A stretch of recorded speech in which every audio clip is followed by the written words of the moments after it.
Welcome, welcome.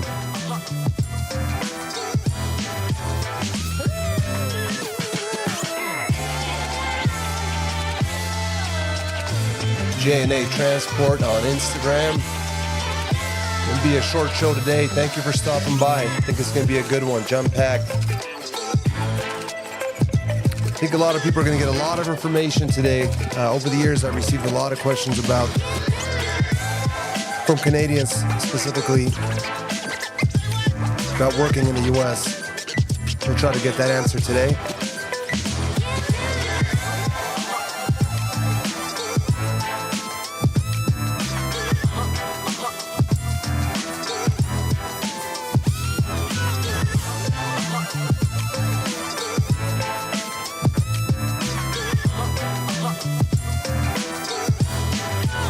Hopefully everyone's having a wonderful day. Thank you for everyone in the chat. Thank you for joining us. Begin in just a moment. Let's get rid of this.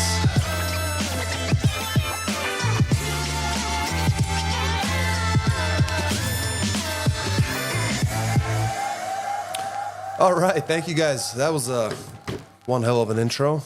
I like that track. That was kind of cool. Kind of get the juices going. It'll be a short show tonight, as I mentioned at the intro there. We're going to talk about trucking, obviously, but there was a lot of commentary, a lot of questions, a lot of new information that I've learned. Let me get this thing tied up. After releasing our last week's Friday's video about trucking and the problem with Mexico and ultimately also with Canada, it really boils down to being an issue with NAFTA. And whether or not these rules and regulations are working or not. So we're going to go into that as well as the B1 visa, because I know a lot of people are asking about that as well. And I'll provide you guys all the information on, where to get more information, if you will, or who you need to contact, that kind of thing. So there's that. I'm going to definitely wait for a few more people to come in. I was going to say to those of you guys who are celebrating Easter today. I know a lot of the Orthodox part of the world is celebrating Easter, so happy Easter to you guys. Awesome, super cool. Hopefully you're get to spend your Easter with your family, friends, loved ones, that sort of thing. So very, very cool. I know a lot of our guys in dispatch they were actually gone yesterday, and then they're also gone today. So let's take a look here. We're going to definitely jump in and kind of wait for a few more viewers to pop into the video. And I know this is going to be a video that you guys are going to want to rewatch, and a lot of people in the replay. This is going to definitely benefit you guys to watch a little bit closely, and I'll leave some links as well in the description once we're done with the video. So let's take a look here. I'll register. It keeps resetting. It wouldn't actually let me get in again, so that's why I was a bit late today with today's video. But I think we got this thing going. So here we are. This is our homepage, AFT Dispatch, and we work with dispatch as well as lease-on owner-operators. But anyway, guys, what I wanted to talk with you guys about, and thanks for stopping in, a few more people. I know it's kind of a special Sunday for a lot of folks today, so I definitely appreciate your time, and that's part of the reason we're going to make it shorter, so it can be more jam-packed, just waiting for a few more viewers to jump in, and if you're watching in a replay, kind of forward through this portion if you'd like. Nonetheless, let's jump in about 4.5 minutes in. Let's jump in. So today we're going to be talking about trucks and deliveries across the U.S.-Mexican border, but also the Canadian border, because we're going to touch on NAFTA, and NAFTA is going to include North America, so as well as South America. So that was an agreement that was reached, and the question that really comes up specifically is, can trucking companies from Mexico deliver goods within the U.S. like regular U.S. companies? And the reason we're making this video again is this is kind of a follow-up in more detail about this topic in reference to the video that we just released on Friday. So if you haven't watched that, take a look at the corner. I'll leave a little tab you can tap on there and watch that video. It's the latest video for this week. It's got a real bright thumbnail. So take a look at that, and that will, there was a lot of commentary there, and you can learn a lot from there. There's a lot of folks that were out there, and I'll actually answer some of those questions. I've been answering a lot of your comments, trying to respond to that, but I haven't been able to get through all of them just yet. I'm going to try to get through all of them. A lot of interesting stuff there.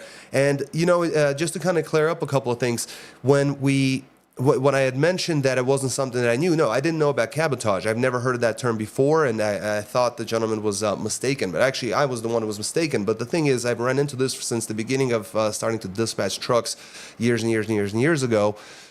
Hey, Mike, Mike Heavyheart. Awesome. Thank you for stopping by. How are you? And to everyone also in the views in the live today, thank you so much. You guys just keep piling in. If you get a chance, hit the like button. It doesn't cost anything, but definitely helps get the word out. Nonetheless, this is an important topic that we're going to cover today. And like I said, one of our viewers had mentioned it, and I made a whole video about it. It was very popular, generated a lot of activity in there, and I wanted to talk about this today because a lot of folks are unclear, and it's because there isn't really all that much clear information out there outside of having to digest legal documents and things like that, and stuff written by the federal government and its different entities. So, can trucking companies from Mexico deliver goods within the United States like regular U.S. companies? So the answer is no, not for regular deliveries, if that makes sense. There's that agreement with NAFTA, the North American Free Trade Agreement, that prevents this. The whole idea of this was to prevent the competition so that American carriers can continue to operate with American freight throughout the country, throughout America. Same thing with Mexico, same thing with with Canada. And so you imagine a trucking company based in Mexico. They can absolutely bring in goods into U.S. and Mexico, and they can take goods back, but they can't just drive around the U.S. delivering things from U.S. city to city, basically. Hey, I appreciate it. Thank you so much, Mike. Really appreciate it. Thank you so much. Hopefully you're having a good Sunday there. We'll have a nice outro track, and like I said, we'll make a shorter video about this. But what I wanted to look at today is kind of the rules of the road in terms of specifically the three countries. What are the rules for the U.S., Canada, Mexico? What are we looking at those specifically? And there's a lot of overlap. Hey, how you doing? Reputable Rides. Thank you. Good to see you in the chat. Good to see your name. Thank you so much. Hope you're having a good Sunday there. So what we're talking about today is the trucking in North America in terms of Mexico, in terms of the United States, in terms of Canada, and how that's all interpreted in a more easy to understand method. So now we're looking at kind of how this operates in the United States. So speaking for Mexican carriers, like Mexican trucks can drop off goods in multiple U.S. locations, but they just can't pick up U.S. deliveries for other destinations. All right, they also can't top up their international loads with U.S. goods. That's another no-no. And there's also some exceptions for incidental movements, as they call them, as part of an international trip. But it's pretty strict on that end. So it's pretty cut and dry. You come in, you drop off. Your options are either pick up what's available and dead head out. No additional moves, nothing else. Yeah, I appreciate that, Mike. I think the United States certainly needs that. And I see a lot of the same, very similar sentiment in the comments, I would say, going back to like 2020, 2021, going forward. The United States as a country is very, very worried. And I certainly hear that in the comment section. I see that in the comment section. So thank you for that. So that's the United States. Now we're looking at Canada. It's very similar to the United States. Canadian law generally restricts domestic deliveries to Canadian truckers. However, there is some flexibility for foreign trucks carrying less than a truckload. So if you're LTL, there's an exception there. As long as it's incidental to an international shipment. Okay, so that's where that's got to be. So kind of similar again there. Also, foreign trucks can do one repositioning move after dropping off imported goods if they're picking up an export load. So that to me is the biggest difference. That's the biggest difference. You have one move you can make. In the U.S., you can't do that. That's the biggest difference. As far as Mexico, just like U.S. and Canada, Mexico also restricts foreign trucks from picking up and delivering within the country. The bottom line is it's not going to be so much of like the United States, folks in the United States rushing to work in Mexico or Canadians doing that in Mexico. So generally what we normally see is Mexican truckers coming into the United States to operate. They come in and they stay in and they operate within, and then they basically benefit off the currency differential. Similarly with Canadian companies, right? They come in, they stay in, they operate, they come back out. It's about one to 1.5 about with Canadian dollars. I could look it up to know what the exact ratio is right now, exchange rate. But the truth is they benefit from that, and there is more money, and then our diesel is a lot cheaper than it is over there in Canada. So that's the reason why it's happening. That's why you don't really see the U.S. carriers rushing to Canada. You don't see U.S. carriers rushing to Mexico. It's actually happening the other way around, and this is hurting the United States. It's hurting the U.S. consumer. It's hurting the American trucker. That's what it really comes down to. So. And I think that's the reason why the video was so popular. I think that's the reason why it, kind of made such a ruckus and such a commotion, was because people really have had enough. Freight rates are extremely low. There's not that much freight. There's huge competition, too many trucks. All the costs have gone up just across the board.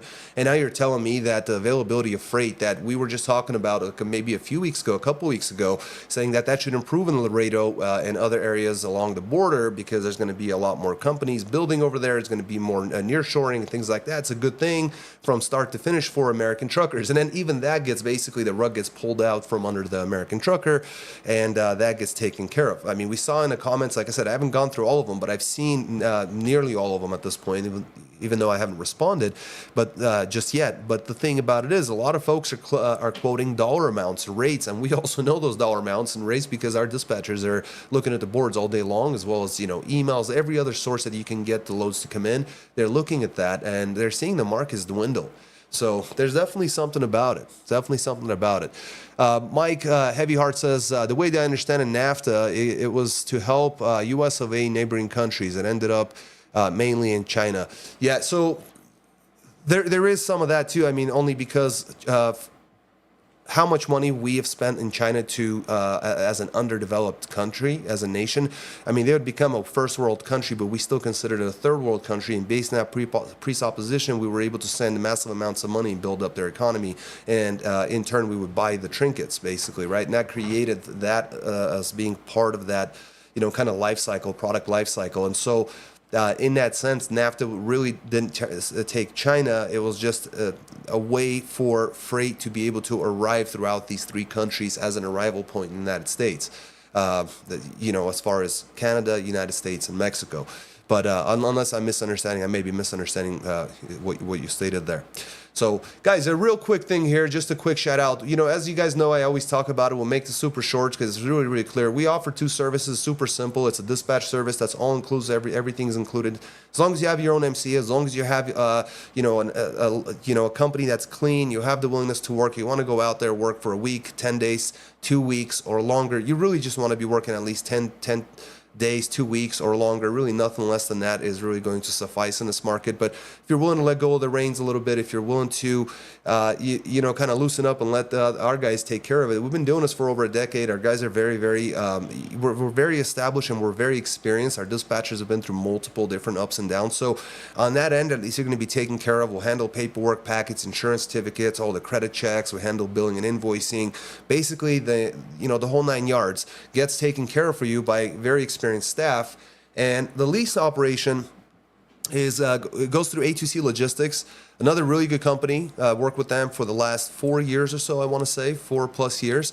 And it's a great company. You still end up working with the same dispatchers as you work if you have your own MC authority. And you just basically want to discuss the details with Kevin because every program is different. But I will tell you that the leasing program that we have on this end, it's a lot more flexible than most companies out there. Like, for example, you can bring your own plates. If you got your own equipment, bring it in. Like, if you got your own trailer, we have some things we can work with, like cab cards, different aspects. Like, you have fuel cards, you can use those yourself. If you have There's a few other things that I'm sure Kevin will bring up to you, and he can give you some examples of what folks are making right now, and you can kind of compare those things. But anyway, I don't want to make that too long. So if you have any interest in either one of those, if you're a carrier or a leased on owner operator, get in touch with us. 801-448-6363. Call or text that number. Alex will be with us on Monday again, and he'll be able to take your call. Be able to take your call as well as Kevin. You can also get more info at aftdispatch.com. I've kind of slacked off on a blog lately, but I'll be back on that horse soon enough. So thank you very much. Yeah, we can't compete with slave labor. There's no doubt about it. And what's really sad, and this is a comment by Mike Heavyheart, he says we can't compete with slave labor, and we really can't. And because the fact of the matter is, our costs are higher. Our living, our living costs are higher. Cost of living in the United States is higher. Our income hasn't really gone up. We can chart all the stuff. We can see that costs are going up and expenses are, expenses are increasing, but our income hasn't really kept up with it. And so we're definitely, feeling the pinch, and this is a big hit and certainly unexpected. But knowing corporations, maybe we should have expected this.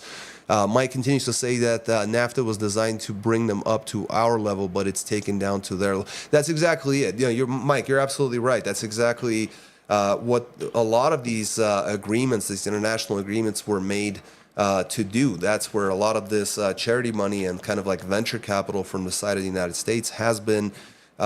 Towards China and other countries as well. We do this to pretty much the entire world with just different figures.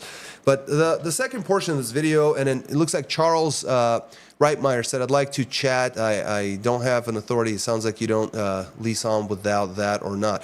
No, that's the whole thing, Charles. If you're still online regarding your comment, if I understand it correctly, if you have your own MC authority and it's aged and ready to roll and everything, you don't need to lease on. But if you don't have your own MC authority or you don't want to run your own trucking company, then leasing on is the way to go. Like if you don't plan to have 5 or 6 trucks in the future, then I would say definitely lease on. And if you are looking to grow, then maybe bite the bullet, run with your own MC. But if you don't have an MC that's established, that's at least like 90 days right now, yeah, you don't really want to do anything because it's really going to burn you. You would want to lease on.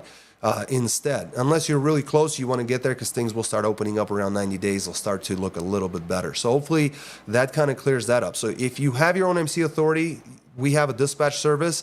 If you don't have your own MC authority, we lease on owner operators. The main thing is you got to have a a truck, or you don't even have to have a trailer. We have trailers available for rent. We'll give them to you for what we get them for under our company. But at the end of the day, yeah, you'll want to be able to make a decision between one or the other. Sounds like you don't lease on without that. Okay, so Charles said, I'm ending a contract with Hummer in July. I'll be looking to lease on within the contract. Thanks. Got it. Charles, yeah, just get in touch with us as you get closer to that, my friend. Yeah, that's our number, 801-448-6363. Just, remind me about this video, and I'm sure we'll remember. We'll get you rolling. That's not an issue at all, and good luck. We'll talk to you, closer to July. Sounds good.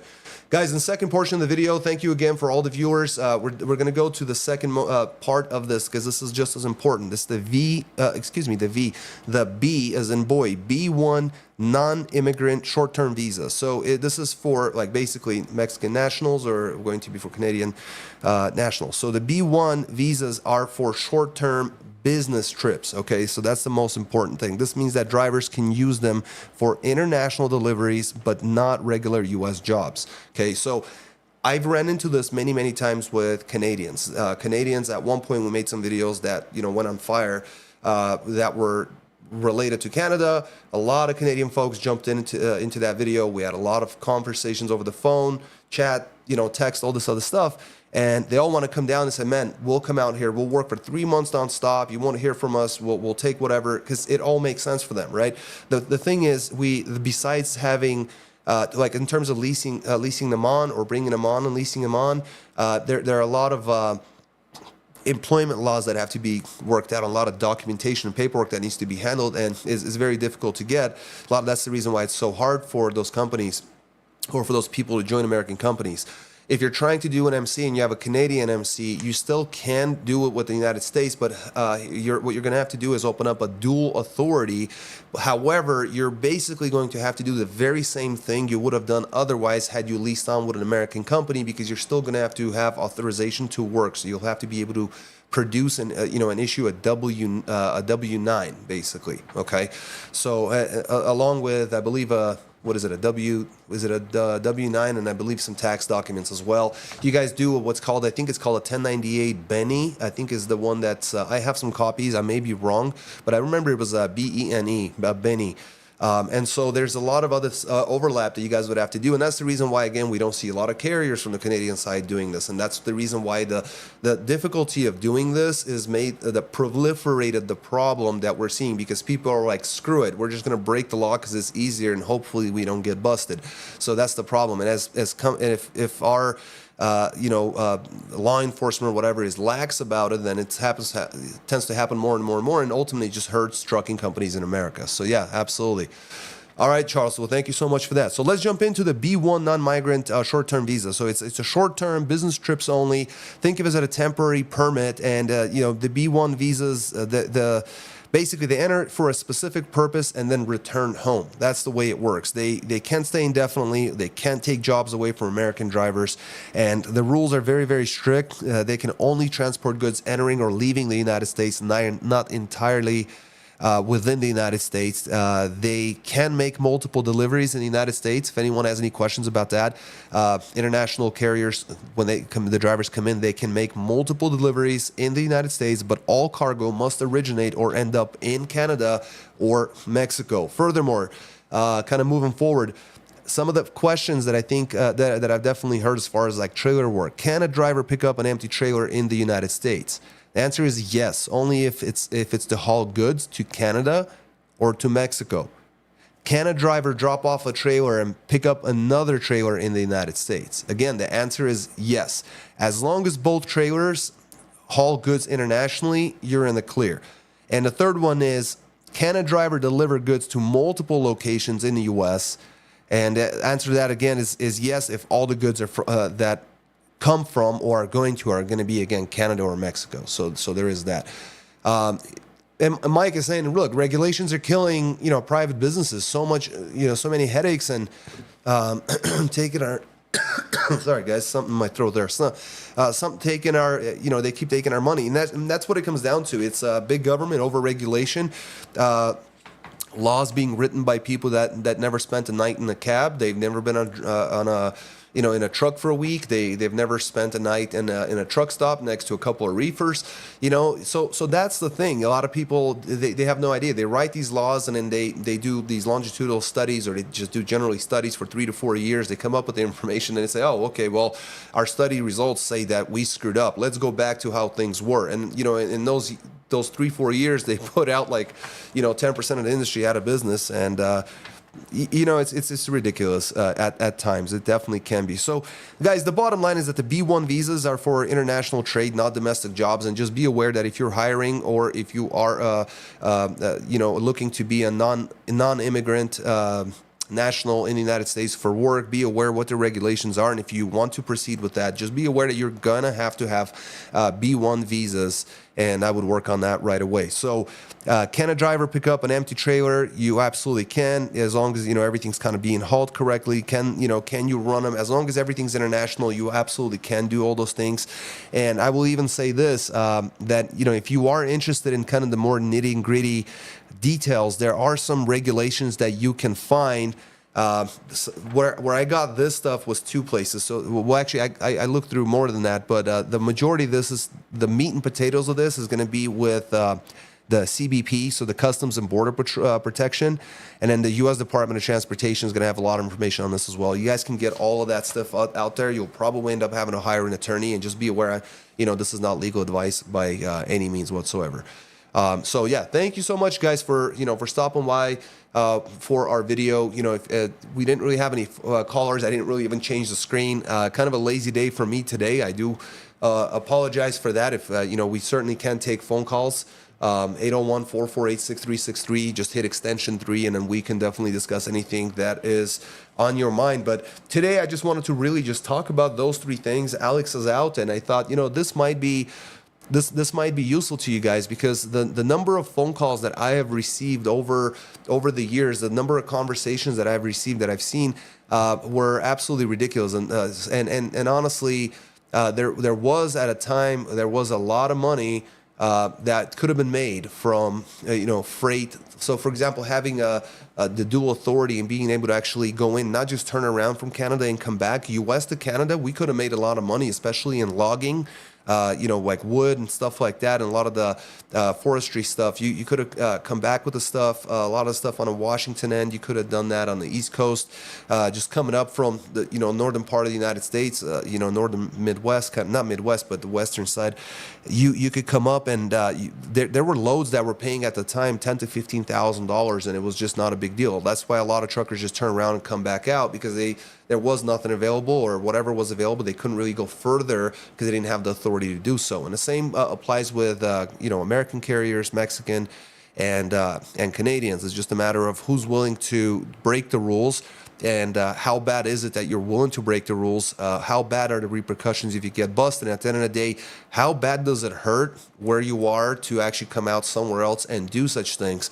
I'm sure they're not thinking about the U.S. consumer. They're not thinking about your average American that's struggling today, and I'm sure they're not thinking about all the truckers that are in the in Texas area and some of the other southern states with sharing the southern border, who are coming out for 90 cents a mile going up north just to get out of there, and it's creating another Florida Georgia scenario. So it's really, really tough, and I'm going to get through all the comments, try to get through to all of those and respond. I really appreciate it. It's absolutely heartwarming that you guys would do that.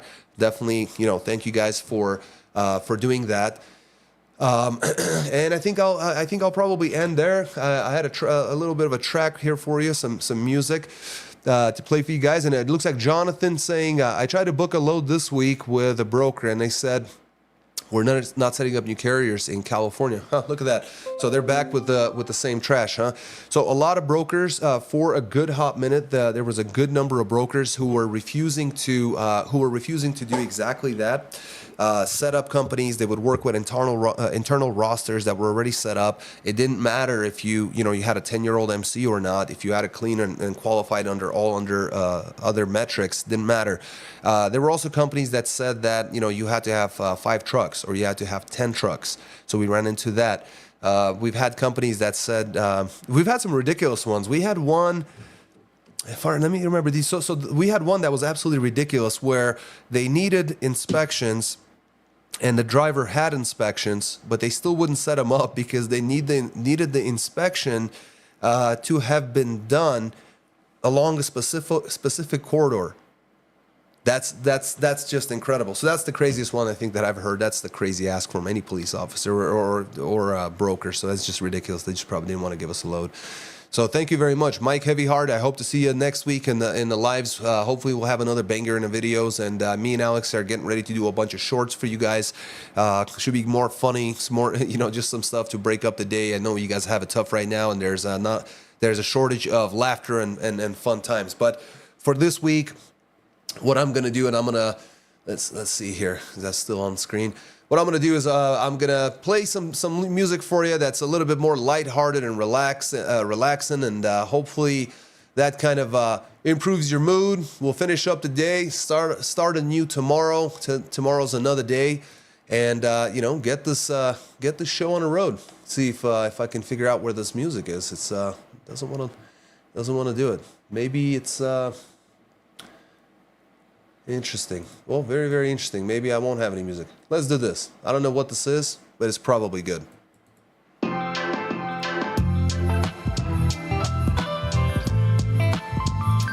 I think that was it. Thanks for stopping on. Thank you guys. You guys are awesome. Thank you for stopping by. Hit the like button on your way out. Would really appreciate it. Thank you so much. Take care.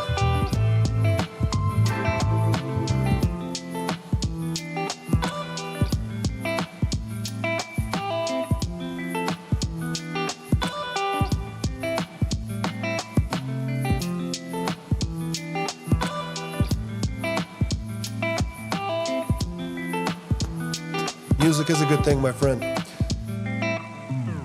The right jam at the right time, Yeah, I thought something gentle on a Sunday evening during a tough market, during a Orthodox Easter for those believers. Something nice, chill, a little jam. Thank you guys all for stopping by. I appreciate every single one of you guys, and we'll see you guys in the weekly videos. Hopefully we got some better numbers to report to every one of you guys. Much love. Thank you. Bye-bye.